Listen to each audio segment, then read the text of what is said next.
WhiskyJason here, whiskey from the viewpoint of an American over here in Germany, tasting often rare and exotic whiskeys. Today I have something from Glencadam, Glencadam 15, not that rare. Well, this is the Reserva De Porto Branco. This is their white port cask finish. Highland single malt Scotch whiskey, limited 2006, distilled 2021, bottled, 15-year-old. White port cask finish with 46%. Now, the question of the day is, what should this bottle actually cost? All right, so it's natural color, so it has some pretty good color here. There are not that many white port cask finishes out there, but there are white port casks. So I love port, all right? So I've had some white port casks in my life. I've had some rosé port. I love tawny port. I like ruby port. Port is something I really enjoy. I've been to Porto in Portugal. I've actually experienced that. I have not made it up to the Douro Valley there, where the river is down there, and this wonderful slopes where the vineyards, the vines are the growing. I haven't seen that. Maybe one day I'll be able to do that. Beautiful, beautiful stuff. Now, over here in Germany, we have, my comparison whiskey is going to be the Glencadam 10. Now, for some reason, Roy by Aquavita has more or less, at least I haven't heard him oohing and awing about the Glencadam 10 anytime recently. So, it's raining men, hallelujah. It's a bottle kill. Boom. All right, so we did that. He's been raving and ranting recently about, of course, our Aaron, the Aaron 10. And that's great. Aaron 10 is great. But he used to be ranting and raving always about the Glencadam 10. What happened? Is it no longer in stock? Is it no longer his favorite? Did the Oswald happen, the online Scotch Whisky Awards with Ralphie, and it wasn't even voted into the top positions, but Aaron was. I don't know, so that's the things there. Now over here in Germany, we have a few Glencadams that are available. So this is running you around 40 euros, all right? Is Glencadam one of the cheapest 10-year-old whiskeys out there? No. Is it one of the higher class 10-year-old whiskeys out there? Yes. 46%, non-chilled filtered, no, it's natural color, no color added. This is the canvas that I love to paint with. This is like one of the basic whiskeys that I just go, yum, and then you can do things and use this and so on. Beautiful, beautiful whiskey. I enjoy it thoroughly. Now, we do have a 15-year-old still over here in Germany. We're paying about 65 euros for the 15-year-old. So here, 40, so go up 25 euros and we get the 15-year-old. This, on the other hand, is a 15-year-old as well. It doesn't cost 65, it doesn't cost 85, it costs 109 euros and 90 cents. Ouch. All right, so I can almost get 3 of these, and I can get 3 of these on sale for 1 of these. All right, just to have a little bit of perspective here. Now, 109 euros and 90 cents is overpriced. So if you would take the normal 15-year-old, 65 euros, and just add a 20 euro price tag to it because of the finish, I would have went, okay, 85 euros 90, even 89 euros 90 would have been like, well, maybe. But no, they had to add another $20 on 20 euros on top of that. And so we're paying a premium for these 3,684 bottles. Now, what really doesn't tick the box for me, here a 10-year-old at 46% ticks my box. I mean, yay, thank you very much. A limited edition at 46%, oh, really? A 110 euro bottle at 46%? That's where I kind of go, no thank you. I still bought it. This is one of the, I received it from the importer in Germany on Saturday. Today is Monday. It will go online this week. I'm getting as fast as I can with some of these things because I just want to help people make great decisions about these bottles. And at the moment, these bottles, at least according to Whiskey Base number 202120, they are in Germany and they are in the Netherlands, but nowhere else. I'm not even sure you can buy this bottle at the UK at the moment. So Germany might have been one of the first that have actually received this bottle. And so I get to be one of the first to actually review this bottle, which is a privilege and, of course, responsibility. So if you take a look at the color differences here, both of these are natural color. You do see the 10-year-old is what it should look like, and this is what it looks like after it has the white port. Now, white port does also mature in oak casks. So there are not just seasoned white port, there's actually real white port out there. I can buy a bottle of white port over here in Germany, a normal, I'm talking lower shelf, all right? Of course, you can go up. I can buy a bottle of port over here for anywhere between 8 and 12 euros. All right, so that's the cheap stuff, but I can buy it, and it's drinkable. It's not wow, but it's drinkable. A bottle of white, you add about 2 to 3 euros more. So between not 8, but rather 10 to 18 euros. It's about the price range of a normal supermarket bottom shelf port. And there are quite a lot of those white ports if you look for them.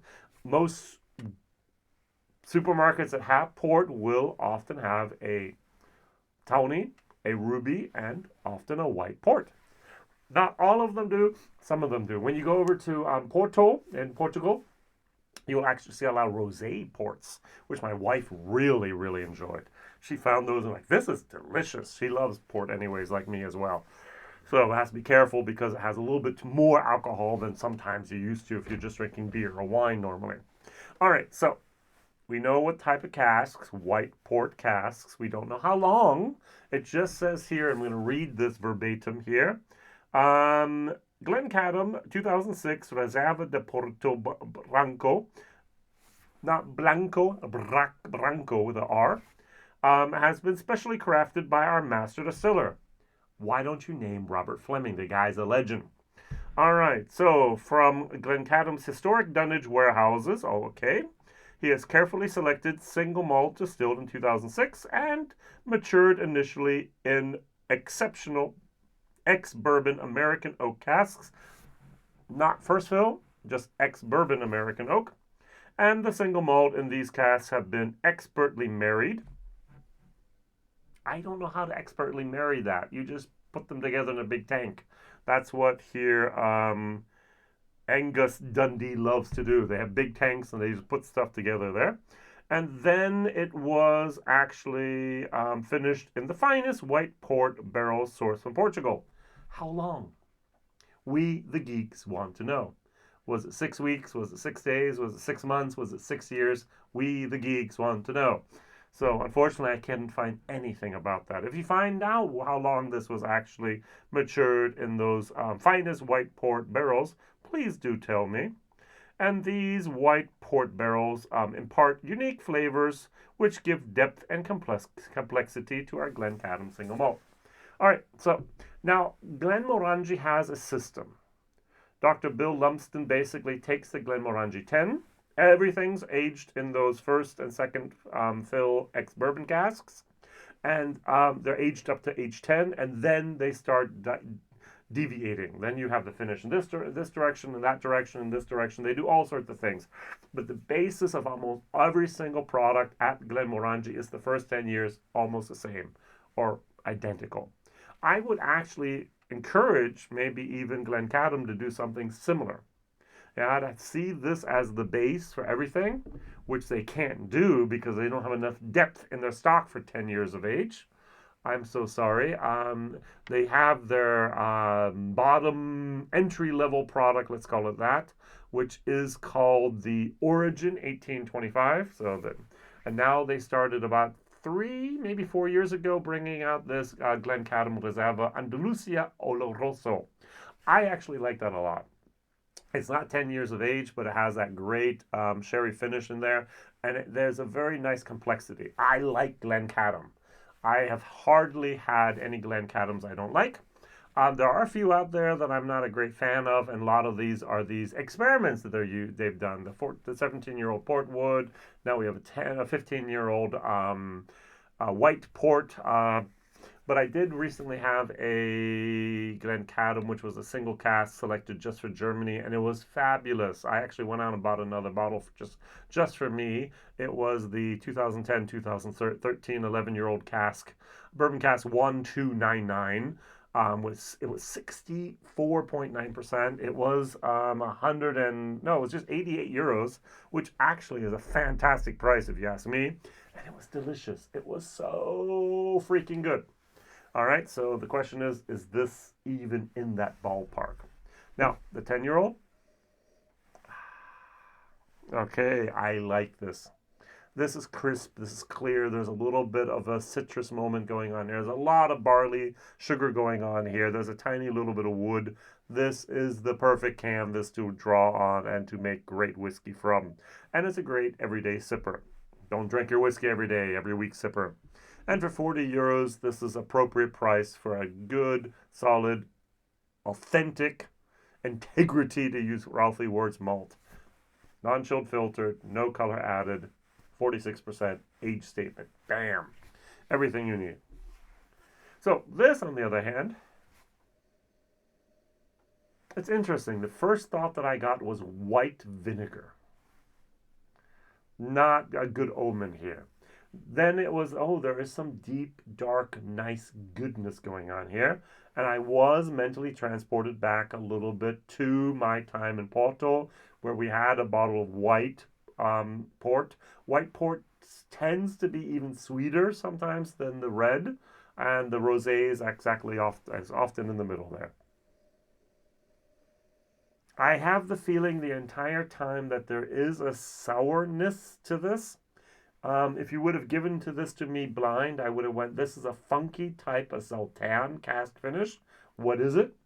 It has a tiny little bit of that umami moment going on. There's a little bit of that truffle mushroom type of thing in there. There's some wood that is a little bit old slash no longer the best. Sometimes old wood can be fabulous, and often, unfortunately, old wood is just a little bit of a basement type of moment here. And that sourness is battling the sweetness, and I often have the feeling here that this funky sour type of I've never had this, but it's like a honey mixed with vinegar. I love honey mustard. What would honey vinegar be like? And that's what I'm kind of getting here, a little bit of honey vinegar. That sounds like something I would do with a salad dressing, isn't it? Honey and vinegar? But I guess we just need vinegar and oil. All right, let's try this. 46%, 109 euros and 9 cents.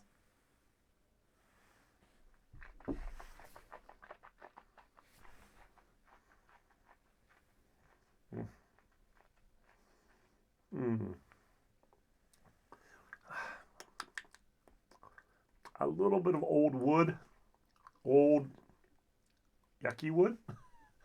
It's a very,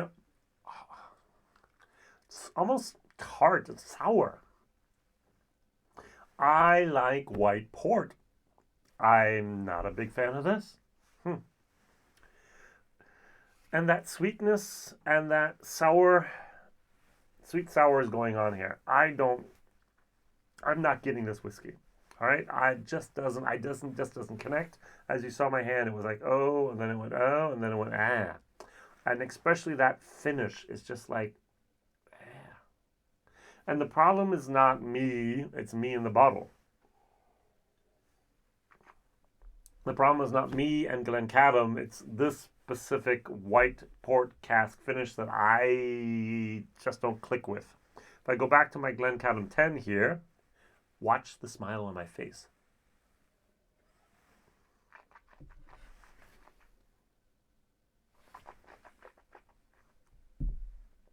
This is very, very good stuff. It's clear, it's crisp, it's got that citrus. I'm going to repeat myself. It's got especially that barley sweetness. It's got a tiny little bit of wood. I would take this bottle any day of the week instead of a Glenmorangie 10. This has depth, character, strength, and complexity. Well done. This, on the other hand, is a little bit too off center for me. Congratulations on experimenting.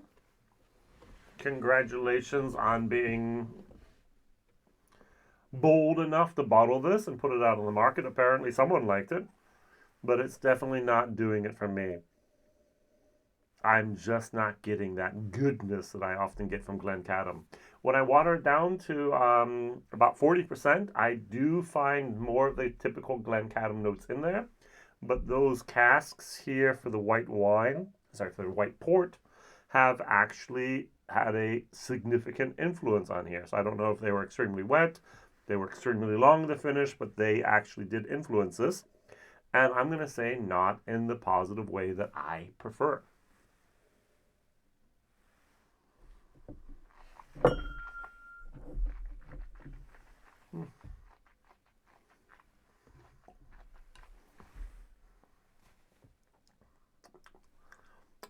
Just doesn't do it for me.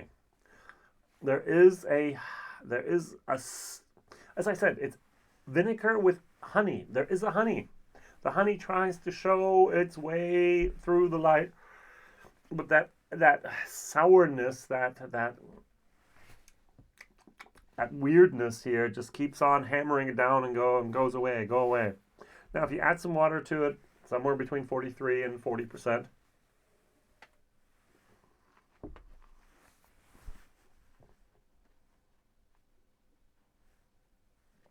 it does improve, but then it still drops off the ledge, in my opinion, here for the taste in the end. Oh wow, it's actually one of those whiskeys at the end. It's like, well, I need a couple crackers or something here to get rid of that taste. That is not what I want. All right, so this is a C minus D plus whiskey for me in my book. A, why haven't you bought it? B, buy it. C, you can buy it if you want to. D, you don't need to buy it. I don't think you need to buy this whiskey. If you're a die-hard Glencadam fan, go for it. It's not money. It's not my money, yours. If you are someone that said, I've never ever had white port cask finished before and I want to try it, buy a bottle of white port, take a bottle of Glencadam, mix it yourself, at least take a glass and pour a little bit of the, what I would do actually, I'd put the white port in the glass, drink a little bit to get used to it, leave a tiny, tiny little bit, fill up your Glencadam glass like this, let it set for 30 minutes and try again. Have the sides of the glass coated. A little bit of port goes a long ways. All right, and then try it. If you like that, because you're going to be set back $20, let's say, for a normal white port cask, especially the brand here of the Porto Branco. They're not the most expensive ones, by the way. Then you'll see, oh, okay, good. Yeah, I can use, then you can go over here and try that, all right? Because I think the value for money here is a D minus F. This is not worth 109 euros in my book. As I said, 65 euros for the normal 15-year-old, put another 20 on top of it, it would still be a D plus for 85 euros. But going up, even up to 109 euros, that's just way too expensive, especially when I consider the fact that I had an 11-year-old single cask with 60+% for 88 euros. Something's going on here that's just not right with the pricing of some of these bottles. Yeah, you get an excellent single cask for under 90 euros, and you're paying for in cask strength, and you're paying for a 15-year-old 46%. No idea how long the port finish was here for 109. And that's just going against the grain here with me, with the pricing. All right, so that's my opinion. Question of the day. Of all the Glencadams out there, there's a 13, there's that 18, 25, there's the Andalusia, there's the 15-year-old, there's a 17-year-old port, there's a 15-year-old port, there's an 18-year-old Glencadam out there. There used to be a 21 Glencadam. Glencadam stopped producing for a couple of years, and so there's going to be a gap for the 18-year-old. So if you can still find an 18-year-old Dusty from Glencadam someplace on the shelf, go buy it. It's going to be a few more years before you see a new Glencadam. What is your favorite Glencadam? please write that down in the chat so we can actually communicate, and I might learn something what's available in your market and what's different from my market. All right, thank you very much. Like, subscribe, tell others. All the best. See you soon. Bye-bye.